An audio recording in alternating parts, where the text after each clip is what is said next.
Well, as we heard a little earlier, Qantas has posted a staggering $1.86 billion loss for the 2022 financial year, with the budget arm Jetstar recording the largest loss. For more, joining me live now is aviation expert Geoffrey Thomas.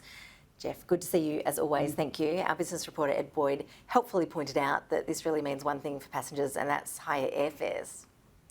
Look, it does mean higher airfares, but one of the reasons for that is the fuel price.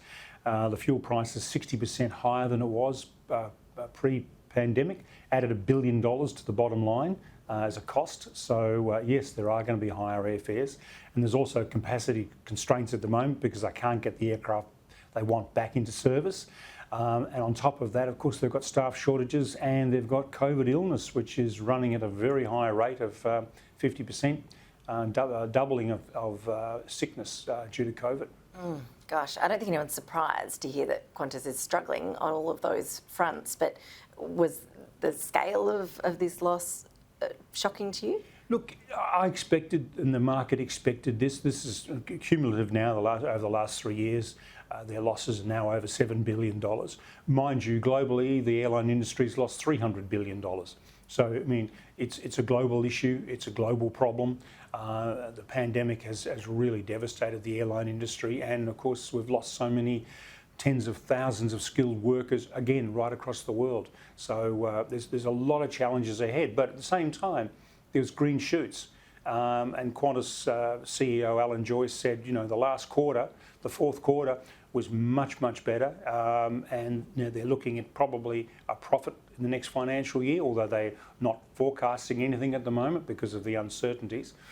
But from a passenger point of view, some really much better numbers from the point of view of bag handling has got way better.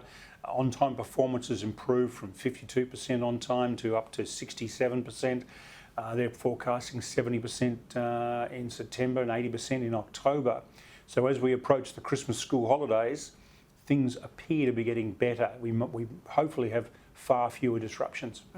When we look at brand damage for Qantas, how worried do you think Alan Joyce would really be about that, considering that most passengers are pretty aware that these are unique times, and as you point out, Qantas is not in a unique position in terms of all of the global airlines are having these problems? Look, brand damage is certainly a big issue. Normally they rank about 5th most trusted brand in Australia.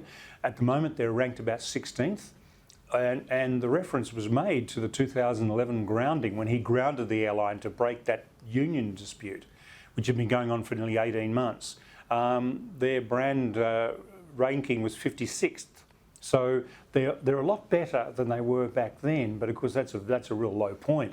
And clearly they're concerned about the brand damage, but at the same time they put those sweeteners out for the frequent flyers, of which there are 14 million frequent flyers, and they've been overwhelmed. Their website crashed on Monday as frequent flyers took advantage of all the sweeteners, not just the $50. There's a lot more to it than that.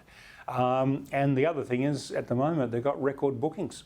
That's their problem. They've got record bookings. So yes, their brand has been damaged, but people still want to fly Qantas. There's still a magic about that name.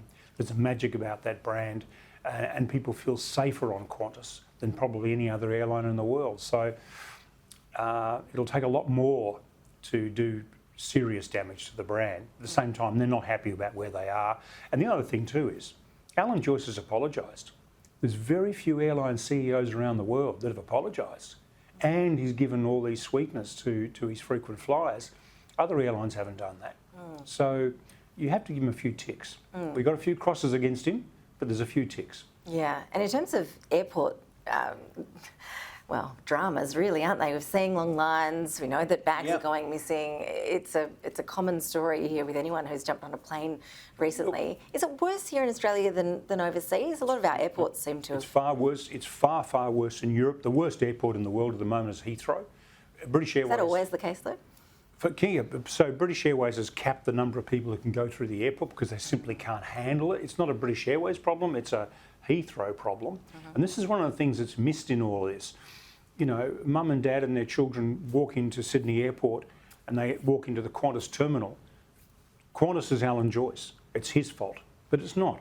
Sydney Airport owns the terminal. Sydney Airport looks after the security. Swissport looks after the ground handling. Swissport looks after the catering. So you've got all these suppliers, and typically to an airport and an airline, there's 30 different suppliers of different components that make up the operation. So, Alan Joyce is the face of it, and he's taken the brunt of the criticism. But the reality is it's a massive jigsaw mess, and it's global.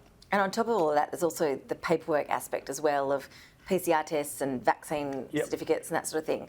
Are most countries now scaling all of that back? They're scaling it back as fast as they can, and they're realising, look, there's no point anymore. With COVID's everywhere, there's no point with all these things anymore, as we have done in Australia. And yes, they are being rolled out. The only exception to that is China. They're still fastidiously following this zero tolerance situation, and that's the one country that's quite out of step with the rest of the world. And what is your expectation for that summer period of travel here in Australia? I think it'll be a lot better than we had through the winter, because the other thing too is we're going to have less flu. We're going to have less COVID. Typically over the summer we have less of it. And obviously the airlines and the airports have got better systems in place, more streamlined. So I think it's going to be better. It won't be perfect. Geoffrey Thomas, always appreciate your insights. Thanks for joining us. Pleasure.